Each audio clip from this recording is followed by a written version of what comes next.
আছেন সবাই, আশা করি ভালো আছেন। আমিও ভালো আছি। এই নতুন একটি ভিডিও নিয়ে আপনাদের সামনে চলে এসেছি। আজকে আমি পাকশি রূপপুর পারমাণবিক বিদ্যুৎ কেন্দ্র এবং লালন শাহ সেতু নিয়ে। এই দেখতে পাচ্ছেন রূপপুর আমাদের গাড়িটা দাঁড়িয়ে আছে টোল দেওয়ার জন্য, টোল প্লাজায়। এই দেখতে পাচ্ছেন রূপপুরের প্রকৃতি অনেক সুন্দর। এর আগেও আমি বেশ কয়েকটি ভিডিও আমি দিয়েছি এই লালন শাহ সেতুর। আসলে লালন শাহ সেতুটা আমার বেশি যাওয়া আসা হয়ে যায়, আর আসলে ওখানকার প্রকৃতি এতই সুন্দর যে একটা ভিডিও না করলেই না। এর আগে অন্তত 2 থেকে 3 বার আমি এখানকার ভিডিও আপনাদের দিয়েছি। তো যাই হোক বন্ধুরা, বলতে বলতে আমাদের টোল দেওয়া শেষ। এই দেখতে পাচ্ছেন আমাদের গাড়িটা আস্তে আস্তে ছেড়ে দিচ্ছে।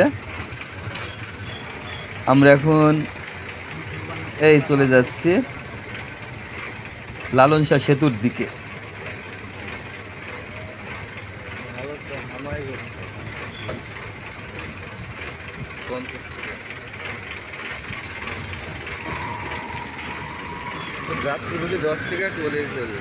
এই টোল প্লাজা ক্রস করে চলে গেলাম।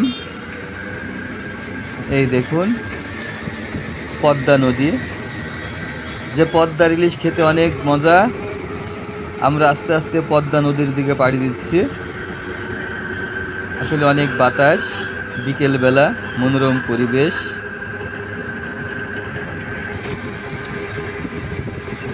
এই দেখুন ব্রিজ থেকে টোল প্লাজা পর্যন্ত মাঝখানে যে রাস্তাটুকু আছে, সেই রাস্তার দুই পাশে ঠিক এরকম গাছ দিয়ে ভরা, মানে বসার মতো পরিবেশ। এই দেখুন অনেকে এখানে দাঁড়িয়ে বিশ্রাম নিচ্ছে বাইক রেখে। এই উঠে পড়লাম লালন শাহ সেতুর উপরে, যে পদ্মা নদীর উপরে লালন শাহ সেতু। যে লালন শাহ সেতু উত্তরবঙ্গ এবং দক্ষিণবঙ্গ দুই প্রান্তকে এক করেছে।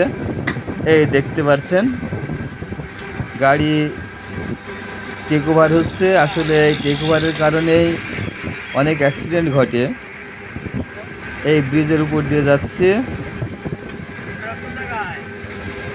এই দেখুন পারমাণবিক বিদ্যুৎ কেন্দ্রর যে বয়লার দেখালাম। এবার যাচ্ছি আমরা পাকশির থেকে ভেড়ামারার দিকে।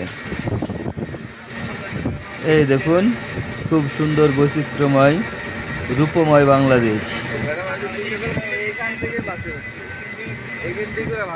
বা রূপসী বাংলাদেশ যাই বলি। এই চলে যাচ্ছে ব্রিজের উপর দিয়ে। আসলে ব্রিজটার দৈর্ঘ্য অনেক লম্বা, বেশ কিছু টাইম লাগে যেতে, অন্তত 4 থেকে 5 মিনিট টাইম লেগে যায়।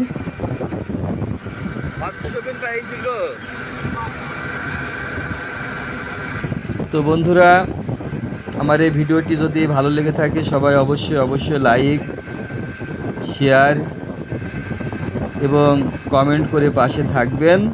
পরবর্তী ভিডিওগুলো দেখার জন্য খোদা হাফেজ।